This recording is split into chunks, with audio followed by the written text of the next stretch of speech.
Prazer, mais uma vez estamos de volta com o programa Luz Sideral, nossa reflexão semanal, o pão nosso da filosofia, o campo inesgotável de sabedoria cósmica em busca permanente do entendimento pleno das leis eternas, ao encontro do equilíbrio, da paz, da justiça, da prosperidade e do amor universal sideral.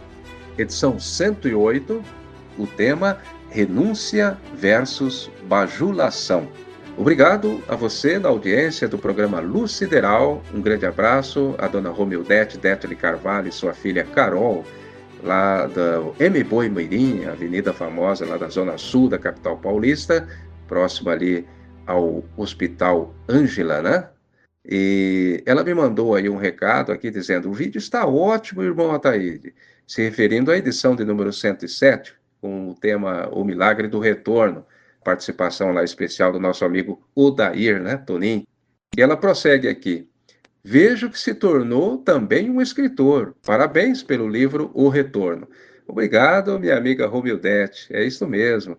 E não vai aí nenhuma vaidade pessoal nisso, né? Não levo para o lado da bajulação, já que o tema é esse hoje, né? E sim uma necessidade intrínseca, não só da minha parte, mas também da sua, ouvinte, e de todos nós, falarmos sobre o retorno daquele que prometeu voltar. Ele nunca mentiu. Então, com certeza, voltará para nós. Jesus, o Cristo de Deus, o supremo governante do planeta Terra. Está, inclusive, à disposição para quem quiser adquirir o livro O Retorno, com os subtítulos É possível retornar quem prometeu voltar? A volta será mais importante que a vinda? E quando se dará este acontecimento? Está lá na plataforma Amazon.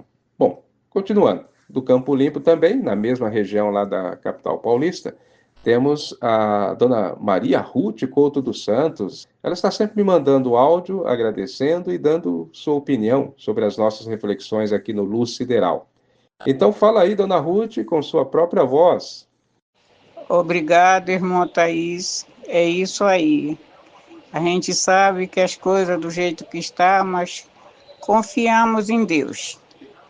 E Jesus, Maria Santíssima, Jesus sendo o dono da terra, do planeta que nos governa, né? Ele está nos protegendo, né? Que uma hora todo mundo vai entrar, como diz o ditado do pessoal, no eixo e vai dar tudo certo. Muita luz sideral para você também, meu amigo. Um abraço, tá? Tchau. É isso mesmo, dona Ruth. Uma hora essa humanidade tem que entrar no eixo, isso é, tem que encontrar o seu ponto de equilíbrio, né?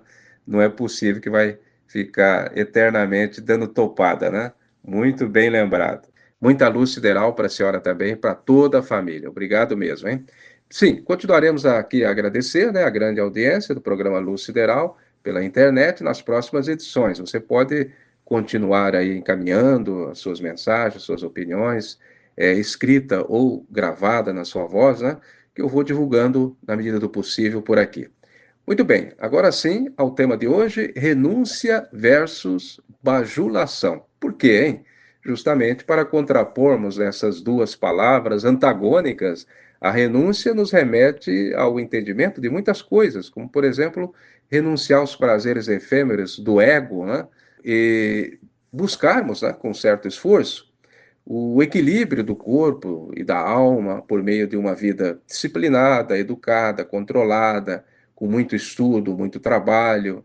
E quem deve estar no comando do corpo da vida material? Sim, o cidadão, o eu, integrado nos valores éticos, morais, também de cidadania, de respeito, de trabalho, já falamos, né? De verdade, de fraternidade, firmado sempre na família, que é a base da civilização. Já a bajulação é própria do ego, do homem dominado pela matéria e pelos cinco sentidos, e principalmente pela vaidade, né? Tudo é vaidade, vaidade das vaidades. E para quê? Se tudo vai terminar no túmulo, ali na frente. Digo justamente a nossa vida material, porque depois disso é que se vive realmente a intensidade do espírito, da alma, no mundo invisível, no plano espiritual, né? Porque é quando o corpo de carne já não amarra mais o espírito e ele passa a voar, feito um passarinho. Aliás, a velocidade, a volutação do espírito, né, quando está livre no mundo espiritual, é inimaginável. Em algumas situações, atinge até a instantaneidade, né, de um ponto para o outro. Bom, falaremos mais sobre isso num dos nossos programas futuros, sobre este tema aqui em nossas reflexões. Queria que seja de interesse de todos entender melhor como funciona a locomoção do espírito pelos mundos siderais. Bem interessante, né? Escreva e dê suas opiniões, né? Faça seus comentários aqui também sobre o assunto. Bom, voltando ao assunto de hoje, eu vou convidar então o jovem filósofo André Basso, que vai nos ampliar a visão sobre o tema renúncia versus bajulação. Aliás, o tema foi sugerido por você, né? Mais uma vez, obrigado, André. Ataíde e amigos ouvintes da edição de número 108 do nosso programa de reflexão filosófica, Luz Sideral. Como você já lembrou aí, este programa é muito importante, porque o propósito é sempre o de esclarecer, iluminar e confortar os corações e mentes dos seres humanos e dos seres espirituais, ou seja, na Terra ou no cosmos infinito. E é interessante, eu estava te ouvindo aí quando você falava sobre essas duas palavras antagônicas que originou o tema de hoje, renúncia versus bajulação.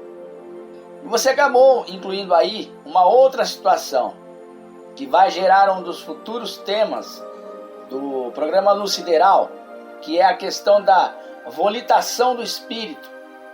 Muitos já me perguntaram como o espírito pode se manifestar e se locomover no mundo astral. Tem muito o que se falar sobre isso. Vai ser uma excelente reflexão, com certeza. Mas hoje é renúncia versus bajulação. E eu quero cooperar com vocês aqui um pouquinho falando sobre isso. Vamos falar sobre a questão da bajulação. Sim, no meio religioso, preferencialmente. Embora na vida diária isso aconteça também, em questão das pessoas quererem se autoprojetar, ter reconhecimento do fruto dos seus trabalhos, seja quais forem os seus trabalhos. Sabemos que, em certo ponto, é bom ter o reconhecimento profissional daquilo que realizamos numa dosagem realmente natural, com sentimentos de afetividade e de amor, sem exageros. E também na vida doméstica, uma pitada de elogios sinceros à esposa, ao esposo, aos filhos, sobre coisas simples, como um prato saboroso, uma roupa a ser vestida, ou qualquer gesto simples. Isto ajuda muito, traz felicidade. Não há nenhum mal nisso, sendo realizado de forma sadia.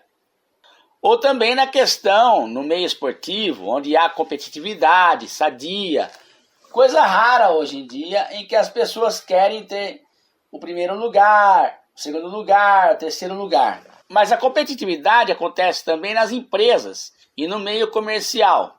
Disputas por prestígio financeiro, posição de cargos, etc. Mas não é nesse sentido que nós vamos falar aqui sobre esse tema. Eu vou me deter mais sobre outra questão quanto à bajulação. Portanto, o mais perigoso de todos, creio eu, é sobre a bajulação na questão da espiritualidade e da religião, em que figuras de expressão religiosa, ao quererem obter a sua imagem acima das demais criaturas para adquirir certos prestígios, vantagens, essas coisas, sabe? Muitos sacerdotes, palestrantes, trabalham com o interesse de se autoprojetar como essas figuras exponenciais. A intenção deles, além de servir os indivíduos, coisas que talvez em alguns momentos eles façam muito bem e até de coração, não podemos julgar, mas que possa também ter essa queda de querer se autoprojetar, de ter prestígio, fazer valorizar cada vez mais a sua imagem aos demais movimentos religiosos, encabeçado por essas figuras, esses indivíduos. Com certas palavras, certos indivíduos podem muito bem influenciar em suas palestras, estimulando a bajulação, para que se possa perpetuar a sua imagem. Isso devido à mania de grandeza. Tal comportamento estimula profundamente o fanatismo religioso, espiritual, dando uma visão deturpada, onde indivíduos têm apenas uma visão unilateral do conhecimento, nos quais eles pensam estar adquirindo. Não aceita a visão alheia, o conhecimento do outro, e acabam privando-se de obter um conhecimento de forma mais pluralística.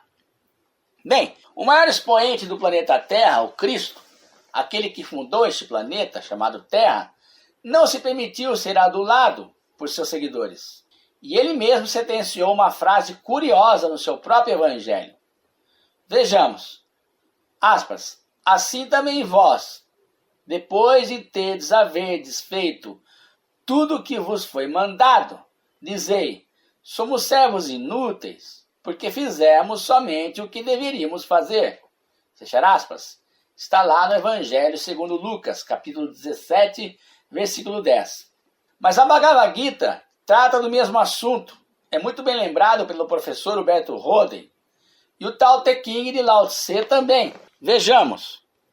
Trabalha intensamente, diz a sublime canção da Índia, a Bhagavad Gita, e renuncia a cada momento aos frutos do teu trabalho. E agora, no Tao Te Ching, Lao Tse, o sábio chinês, aspas, não cessa de falar do agir pelo não agir, da passividade dinâmica. Vejamos o que diz Jiddu Krishnamurti, sábio indiano. Pergunta, por que desejamos ser famosos? Krishnamurti responde, porque vocês acham que desejam a fama? Posso explicar, mas no final talvez desistam da vontade de ser famosos. Pergunta, por que buscamos a fama? Krishnamurti, já pensaram a respeito? Desejamos ser famosos como escritor, poeta, pintor, político, cantor. Por quê? Porque realmente não gostamos daquilo que fazemos. Se amássemos cantar, pintar ou escrever poemas, se realmente amássemos, não estaríamos preocupados se somos famosos ou não. Desejar ser famoso denota mau gosto, é trivial, estúpido, sem significado. Mas, como não gostamos do que fazemos, desejamos nos enriquecer com a fama. A educação atual é apodrecida porque nos ensina a amar o sucesso e não aquilo que estamos fazendo.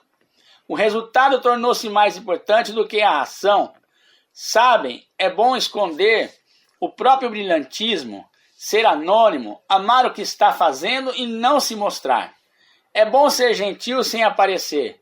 Isso não lhes trará a fama, não fará com que sua fotografia saia nos jornais. Os políticos não baterão à sua porta.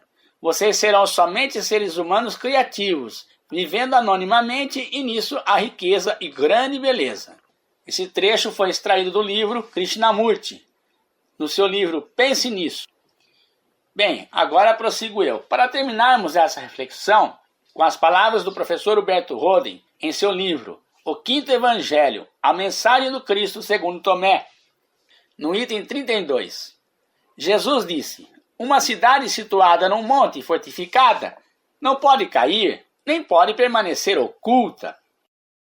Esse símbolo material referente à inexpugnabilidade de uma cidade situada no alto de um monte deve ser entendido nas condições dos tempos antigos, quando não havia ainda bombardeiros aéreos.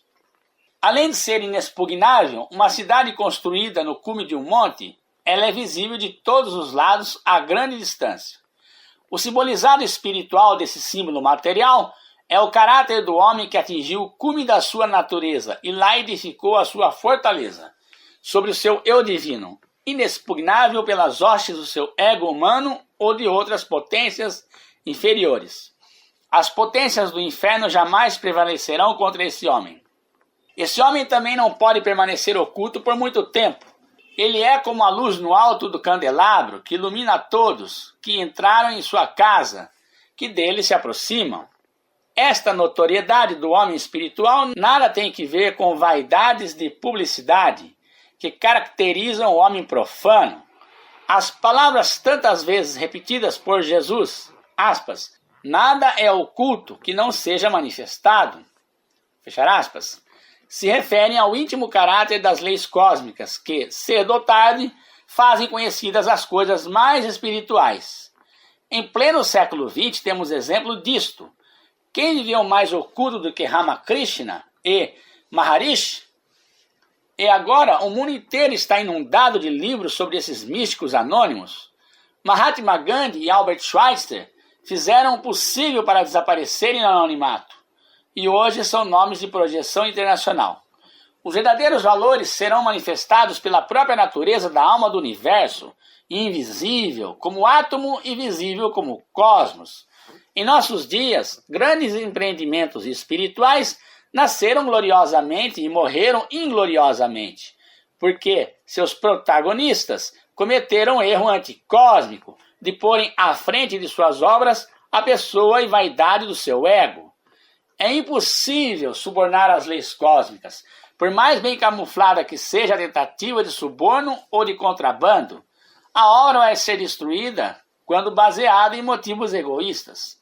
As leis cósmicas, que são as leis de Deus, não colaboram com nenhuma espécie de egoísmo, ganância, ambição, vaidade, personalismo, etc. E se Deus é contra nós, não adianta dinheiro nem prestígio político. A fim de garantir a perpetuidade de um empreendimento espiritual, deve o homem edificar a sua fortaleza no cume do monte sagrado do seu eu divino, e não nas baixadas do seu ego humano. Bem, essa mensagem do professor Holden não se detém somente a homens espirituais, religiosos, mas também sobre seus vários aspectos nos quais querem se autoprojetar. Um abraço a todos do Luz Sideral.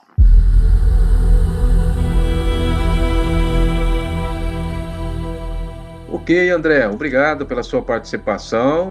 Eu quero destacar aqui na sua palavra o pensamento de Jiddu Krishnamurti, quando ele diz aqui: a educação atual é apodrecida porque nos ensina a amar o sucesso e não aquilo que estamos fazendo. O resultado tornou-se mais importante que a ação. Muito bom. E aqui eu também ressalto a palavra do Cristo, né, que você destacou aí, e que tudo que fizermos devemos nos considerar como servos inúteis. Mas eu acrescento ainda aquela passagem bíblica em que o jovem o chama de bom mestre, e ele responde: bom? Por que me chamas bom? Bom é o Pai que está no céu. Quer dizer, não admitiu em momento nenhum tipo de bajulação, apenas a renúncia do próprio mundo, né? A renúncia das coisas materiais e da sua própria vida. Deu a sua vida, o seu sacrifício para toda a humanidade. Bem, existe uma frase do Cristo em seu Divino Evangelho que, a meu ver, resume bem essas duas palavras, renúncia e bajulação.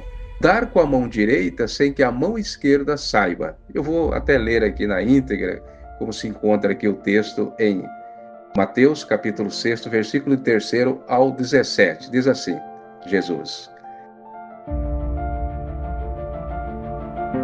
mas ao dar esmola, que a sua mão esquerda ignore o que a mão direita está fazendo, para que a sua esmola fique em secreto. E o Pai, que tudo vê em secreto, lhe dará a recompensa. Que estupenda explicação, não é mesmo, caro ouvinte? Porque a renúncia é isto, é fazer as coisas certas sem esperar recompensa de ninguém, nem mesmo de Deus. Sim, mas é uma coisa automática, né? Deus são as leis estabelecidas e essas leis se incumbem de fazer este feedback, né? Este retorno automático, aliás, para os dois lados, o positivo e o negativo. Por isso que temos que ir pelas palavras do Cristo mais uma vez.